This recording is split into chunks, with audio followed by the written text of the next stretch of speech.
Welcome to another episode on our channel.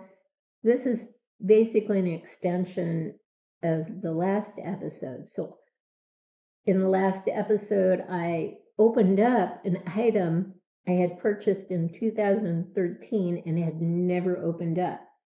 It came in this big box. I'd never gotten a box that big before, and I thought to myself, I don't have room for this.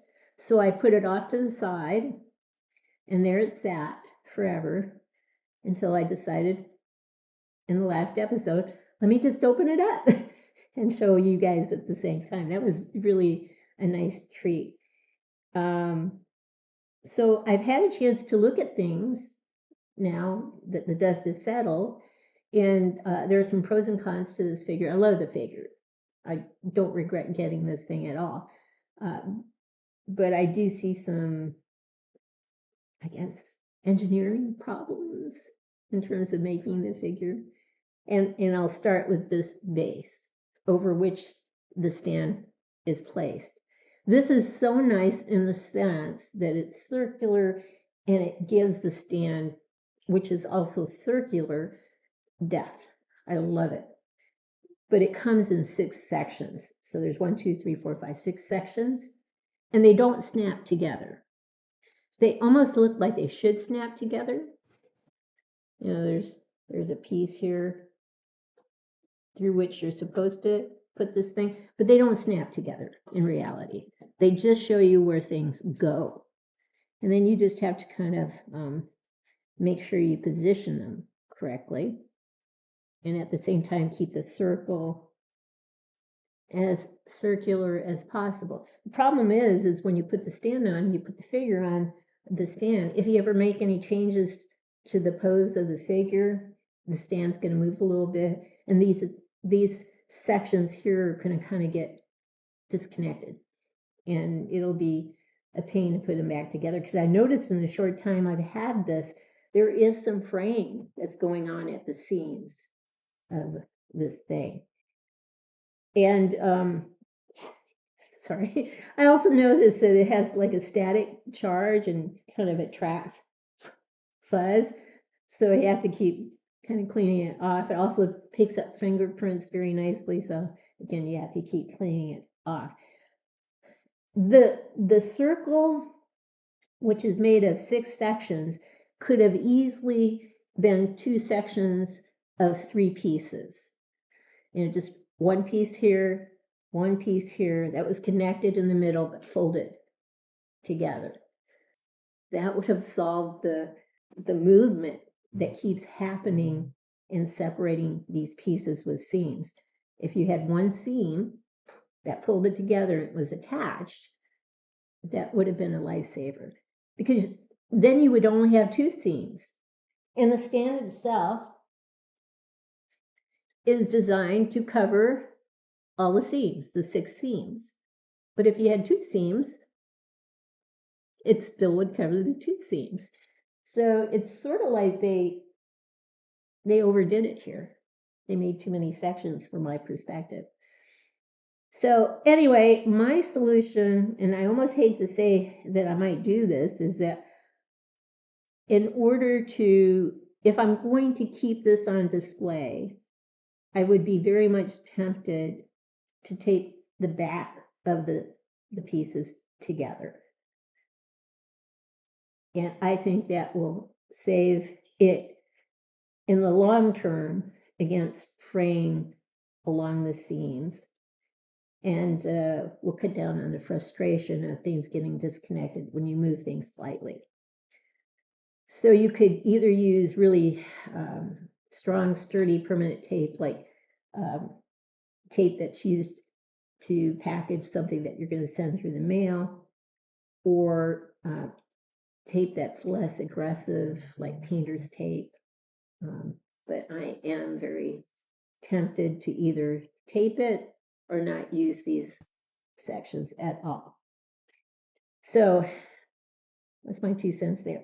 My other thing was, and you heard me talk about this in the previous episode, I had a hard time figuring out how was I going to keep these pieces together. And then I looked in the box and realized there are some pieces that snap, pegs and holes snap together to hold two pieces together. So this piece snaps into place and holds these two pieces. This holds these two pieces, and this holds these two pieces. The problem I had in the last episode was getting all the pieces to go fully in place. And I learned today that you just have to apply as much equal pressure as you can to a piece and just trust that if you press down hard, you're not going to break it. You just have to trust that that will happen because it will snap into place with enough pressure. Otherwise, it's just half in. And I guess I'm a little fearful of what's going to happen when I take it apart, but if you're going to keep this out on display, you really do want that snapped in to place. So once it's snapped in, it really looks sharp. It looks like it's metal, but it is very much plastic, but it does look sharp. All these pieces are going to go over a particular seam, and hopefully not too much movement, especially if you tape the cardboard underneath, things won't get disconnected so much. The other thing is this actually did not come with batteries. I thought it did, but my husband grabbed some batteries and put it in. That's why this thing lit up, and nothing else really did. It flickered a little bit and then gave out, but the switch is really, you can barely see where it is. It's right here near the stand, and you have to really press in to get it to light up, and then your finger really has to dig deep there to get it on. But in order to get this in the middle, you can't put it in like this. You have to start with this thing in the middle, and then you have to put this thing over the top. So let's do that real quick. So I want it to kind of be here. And already see this thing is actually split apart. So here we go again, trying to line everything back up. All right. And then you're looking for the one pegger. Actually, yeah. And that's going to go in basically, the one peg is going to go into one of these very nicely, and the two pegs are going to go into the other ones nicely. Then you just have to make sure that everything is lined up over the seams, and I already see that the circle is breaking apart. So there's a case to actually tape things together, which I hate to do, but I think I'm almost forced to do that. So we'll pause, and I'll get the figure onto the stand, and we'll show you what it looks like with the lights on and talk a little bit more about that process. Before we do that, though, I might set up the bench and show you the pieces there one more time. Here we are again, and this bench is really cool. It's metallic looking, it's really plastic, but the wheels do move and they pivot around. On the right surface, it will roll. So that's really nice. And then the props that you can put on here are just, I think, wonderful. You have an extra hand that you can put on here that has a cover that can go over it, supposedly. And you can just kind of lay those anywhere you want. You have his neck piece. You can put that on the stand as well. You can put his head on the stand, and it does have a peg hole here, so I'm sure you could replace his head with this, use the neck piece. It won't be perfect because it's going to show a piece of the neck, but I'm sure that hole is there for a reason. this is just I don't know exactly what it represents. It looks like maybe, I don't know, kind of looks like the bottom part of his calf, but it's too skinny and too small. So, but it's a neat looking prop. You can put that somewhere on here. And this is slightly bigger. So you've got all sorts of heights going on. You've got a piece of his face mask, and that can go somewhere as well. And then you have a set of blue wires, just very tiny, wrapped up, as well as white. That can just go somewhere as well. And then you've got these cool tools, needle nose pliers that actually open up and close. That's cool. These are clippers. That's cool. And the screwdriver, that's cool as well. And then you have what I thought was a light yesterday, but found out later on, towards the end of the episode, that this is a camera. So I thought it was a light at first, but what I didn't know is it actually literally opens up on one side, just like a camera would back in 2013. We would have recognized this. So that opens and closes just like that. And this is supposed to go into this section, and I couldn't get it to hold on this contraption before I tried to do that. Let me just let you know that this has lots of articulation. This can move from side to side and up and down and so forth. This part can go in and out. And it has wheels that move too. And they pivot as well. So in the right surface, again, you can move it around. So you can, if you do it just right, you can kind of get this to hold the clamps here to hold this camera, but you got to really work with it and trust that it's in there tight enough. I'm thinking that if you had a tiny little magnet that you could put up here and then a little piece that you could put on the back of the camera, that would be so much easier to hold that in place, and you would never risk losing it. Around here we have so many critters that if this fell on the ground, it's a goner. It's just a matter of who gets it. So I don't want to lose it, so unless I'm going to use a magnet or something to really hold it in place, I'm probably not going to display it. And it's going to be quite a feat to try to find room to display all of this, but I really want to display it. It's just, do I have room to display it? That's the big thing. So anyway, these pieces are all cool, and we need to pause so I can grab the figure and show you where the lights go and try to show you what it looks like with the batteries we've been able to put in them to light him up. So we'll be right back. We are back, and I showed you a plastic thing with some things on the inside. It basically has like 3 sets of blueprints.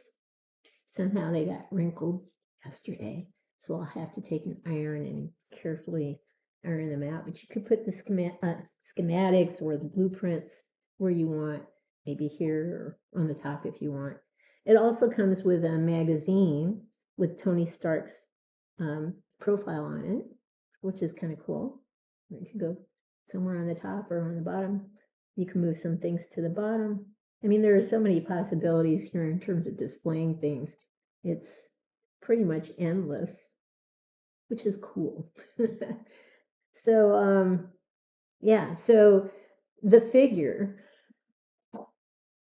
has this awesome headpiece where he has microphones. He can talk to his robot. His robot can do what it asks it to do.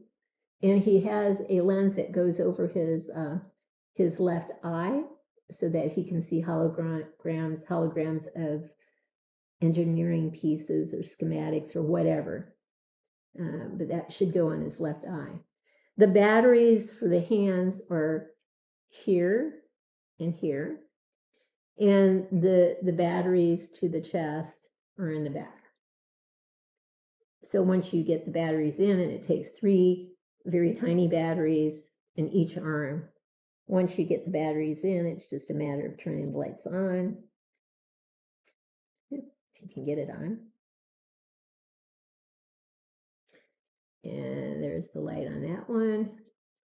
And this one. And that light is on.